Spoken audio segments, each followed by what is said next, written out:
This is a Dirt Trax exclusive. What's up, Dirt Trax Nation? Luke here, bringing you guys another walk around for 2025 season. This time, I'm actually really excited about this. It's been a long time since we've had any Suzukis on the show. I know you guys are always interested in Suzukis. A lot of you ask, how come you don't test KingQuads? And here we are testing a KingQuad, or we did test a KingQuad. We've had this one around for a little while, so I've already done the test ride on it, and I have come away extremely impressed with this Suzuki. Now, the last KingQuads I tested were a variation of this, but they weren't this. So there's stuff going on here that's new, some new updates, but overall, after riding this thing, I was like, man, Suzuki's making a really good ATV, and it's a real shame that people don't talk about them. So here we are talking about them. So what is this? Well, this is a 2025 KingQuad 750 XPZ. Okay, let's stop for a second and talk about what I just said. If you're American and you're watching this, Suzuki, kind of like some models that Yamaha has a different naming structure for their models in Canada versus the US. So this in the US would be a 750 AXI. In Canada, it's an XPZ. And you're gonna make fun of me and you're gonna say, who says Z? But Canadians say Z instead of Z. I always say Z, and all the Canadians who watch our show say, it's not Z, it's Z, and all the Americans say, it's not Z, it's Z. Let's just have a civil war about this, okay? It's just one letter, so let's not freak out about it. I do think it's weird that Suzuki has a different naming structure, and I also think it's weird that this model, though coming from Canada, says AXI and not XPZ on it. So I don't even know what to say about that. Whatever, they're the same, all the same features. Let's just talk about the vehicle. Let's get beyond it. So what is an XPZ in Canada? Well, first of all, it comes with things like the cool looking aluminum wheels, the rack covers, the upgraded front bumper, the hand guards. It has power steering. So it's kind of the full jam model. The base 750 though is still a really great ATV. You got a 750cc single. It has incredible bottom end pull. It starts and runs really, really smooth. It's a really good feeling 750, and certainly in its class, it just feels like maybe the best in class. I don't know. I haven't ridden a Grizzly for a couple years, so I'd have to try one of those out, but it really feels good. It's EFI, obviously, so it starts and runs amazing. It's good on fuel. In our testing, it really does just like sip fuel. You have double arm suspension front and rear, traditional somewhere in the like 6.5 front and 7 something rear travel. I didn't look up the numbers specifically, but the test ride is out there so you can watch those. But your typical numbers in this category for travel, which is good, and the travel feels pretty good. It's just got basic preload adjustable shocks on it, steel body shocks. They're nothing special. Setting them up real soft gave for a pretty soft feeling ride, like a nice ride. It was a little more firm in the bottom part of its stroke than I would have liked. It kind of ramped up compression. It felt like more than I would have wanted. It was hard to bottom it out if you tried to bottom it out, and I think a vehicle should bottom out on the biggest bumps so you know you're using all the travel you paid for. With that said, on the smaller stuff and when you're just pounding through the trails, suspension felt really good. You do have rack capacities are more than enough front and rear. You have a 2-inch hitch receiver on the back, so you can tow 1,200 and something pounds with this thing. It's really impressive, the towing capacity. So that's cool. You have this rear bumper on here. You have a storage container here that's pretty little, and it doesn't appear to be sealed in any way, so I wouldn't be storing anything in there. You don't want to get wet. This here, I believe, is your air filter. Let's have a look. I didn't look in here yet. No, it's another storage container. That is sealed. Huh, that's interesting. I didn't even look at that before. Wonder why you'd have both. Not gonna argue, more storage is always better. And then of course, like all Suzukis have had for so long, you have this up here. This is what they call dry storage, so it is actually sealed, and you know, it's pretty big. You can put stuff in there for sure. So that's pretty cool. So you do actually, now that I think about it, if you compare this to a lot of other ATVs on the market, those 3 storage containers add up to quite a bit of storage, like more than a lot of ATVs have these days. So that's really, really good. All models do come with the same tires. So while the upgraded models have aluminum wheels, the tires are the same. And they are 12 by 25s on the rear, and what are they, 9 by 25s on the front, 8 by 25s on the front. what's really interesting to me about these tires, I've said this to a number of people, is these are AT489s, okay?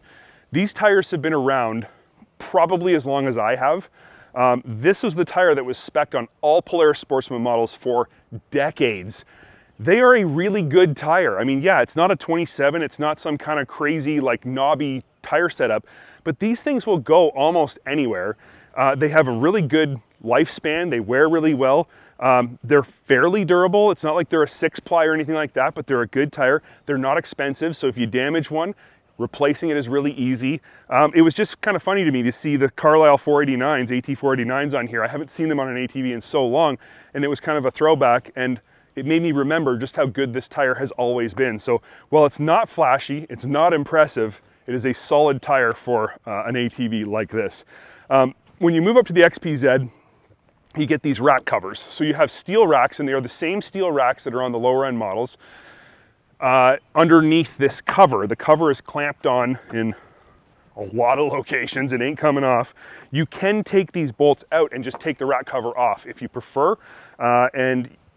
One of the nice things that Suzuki did is the rack cover here elevates whatever you're putting on it above the metal, so it's not going to rub and scratch on the metal or rattle, but they left the metal exposed for tying things down in a lot of places, so you have almost unlimited tie down points on here, but you're not going to rub off the paint on the metal rack, front and rear.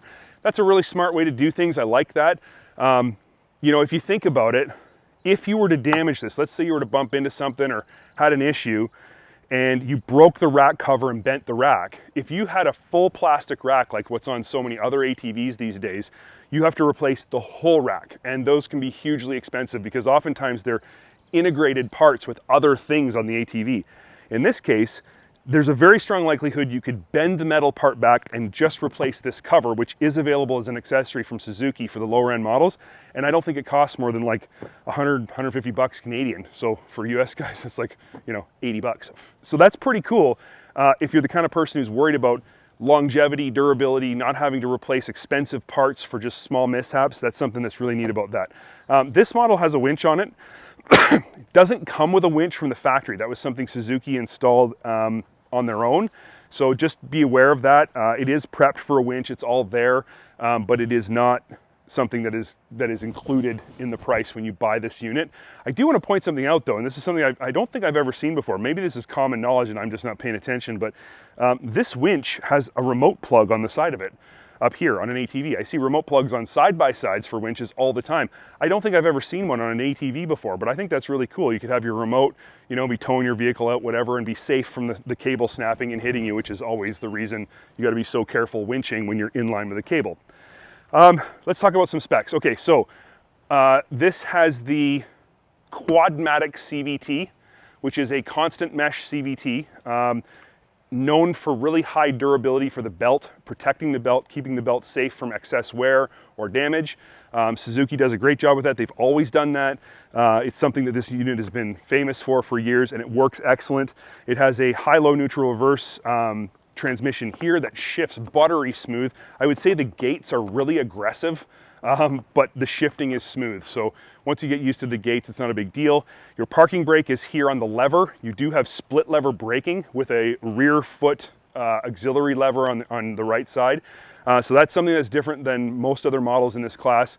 You do have to get used to it if you're not used to it, but it is something that becomes kind of second nature. And you know, the argument single lever, double lever brakes has been going on for many, many years. Who prefers what? It's all personal preference, but there are definite advantages to a double lever brake setup. There are scenarios where using one brake versus the other brake can be a benefit to you. So it's not a negative, it's just a difference and something to be aware of. Over here, you've got your shiftable 4x4 system. It's so typical of how all 4x4 systems work, but I do want to point something out. You obviously have two-wheel drive. You push the button, it goes into four-wheel drive. You flip the lever up and push the button again, it locks the front diff. Okay, why do I love this? Because the front diff is locked. It's not a limited slip locking front diff. It's not a torque sensing front diff. It is a locked diff. End of story. When I want four-wheel drive locked, I want four-wheel drive locked. I don't want it to think about it. I don't want it to tell me when it wants to give me four-wheel drive locked. I want it now. It's so typical of my generation, isn't it? This system, I think, is the best way to do it. Just lock the front diff with a button, okay? Don't worry about all these other fancy things. I can have open diff with one setting and ride around and have easy steering with 3-wheel drive the way all other vehicles do. And then when I want 4-wheel drive, true, I just push the button and away we go. This is what I like best. I think this is the way to do it. I think a lot of people would agree with that. And obviously there'd be some dissenters who don't. You got three headlights here. Kind of traditional. Suzuki's done that for many, many years. You know, your 2 headlights here and then your pod light up here. It provides really good lighting, and I do like that the pod is steerable. So you get your lighting out front where you're going, but you also get this where you're turning before the vehicle has headed that direction. So this is a great setup. I think this should be kind of standard ATV stuff with the 3 headlights. I think it works good. In the pod, you've got your gauge package, and there's an indicator strip above the gauge here that shows you what gear you're in and a few other, your EPS and all that. Then there's the small gauge. The gauge is only about 3 inches wide, but it does show you all the information that's necessary. It's not fancy, it's not flashy, it's not full color, it doesn't have Bluetooth, it doesn't make toast in the morning and fry your eggs for you, but it gives you the information that's necessary in an easy to read kind of way. So there's a lot of people out there who say that gauges today are so complex. There's too much information, there's too many features, it's too hard to read sometimes, and they're not wrong.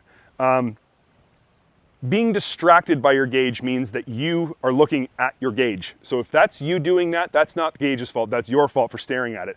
If it is super fancy, you are more likely to stare at it though, so, you know, whatever. This is not fancy, but it's functional, it's great, it's durable, it gives you the information you need, and I don't have any faults for Suzuki on that at all. You have a 12-volt outlet right here, which is super cool. What else can we talk about?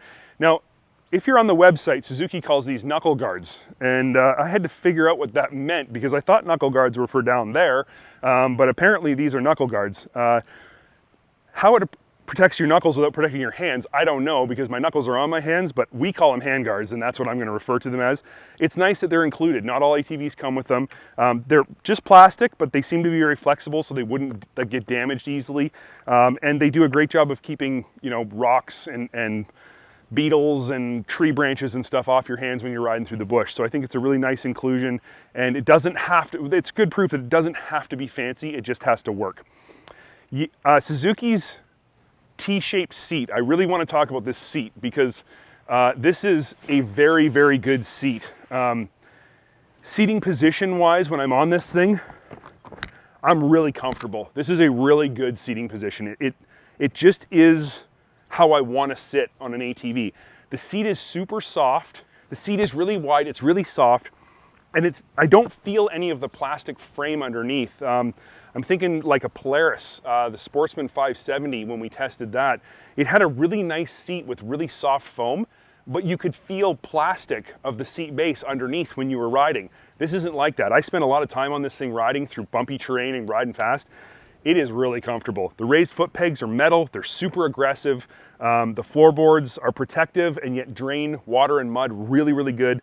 This little part here, this little knurled piece on the side, this is awesome for if you're in the mud or if you're getting on and off, even just something as simple as climbing on and off when your boots are wet or it's muddy, you're not gonna slip, so that's pretty cool. I did a shot in the test ride where I had to sit right there and it hurt. They're really sharp, so don't fall on that or you're gonna have no skin left.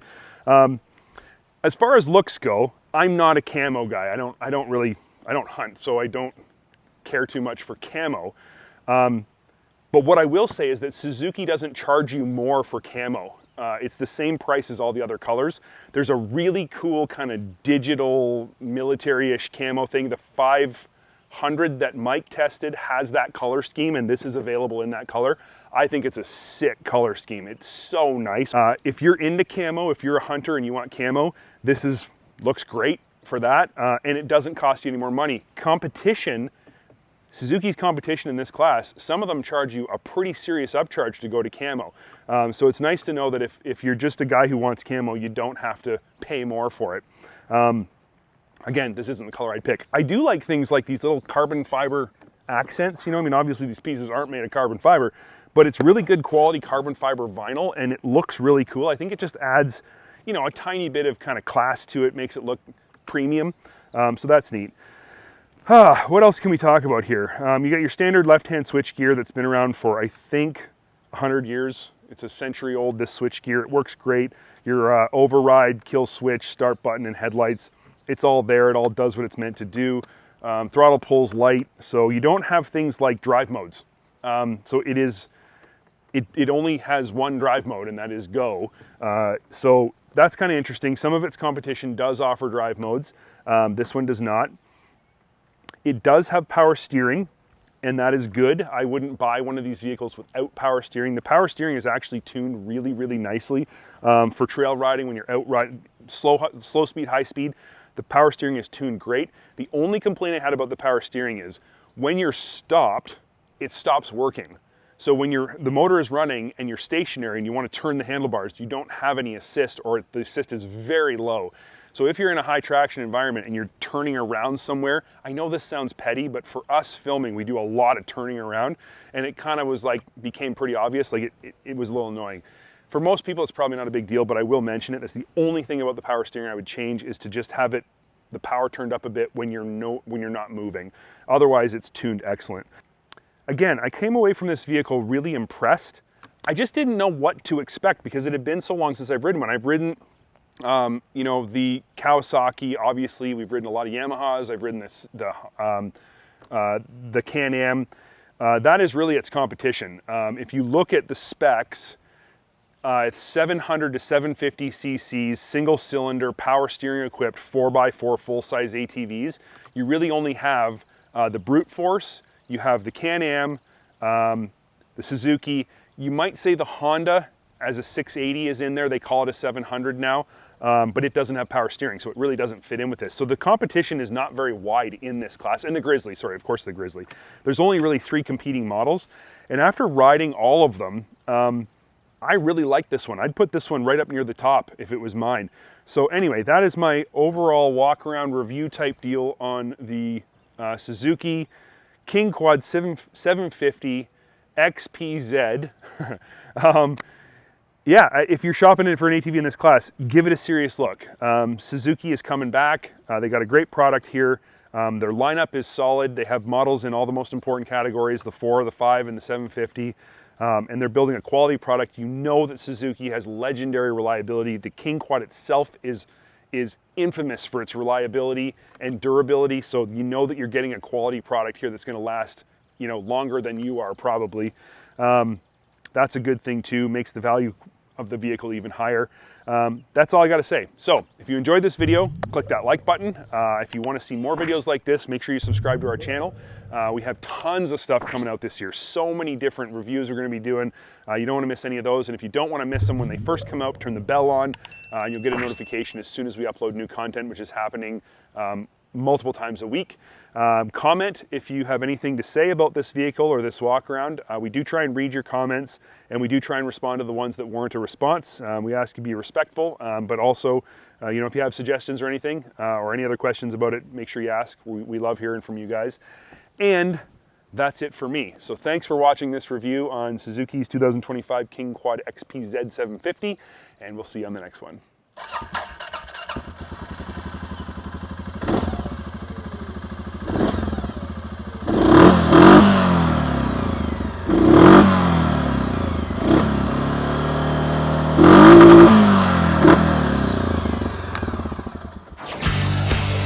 Make sure to subscribe and comment below for real interaction with the Dirt Trax crew.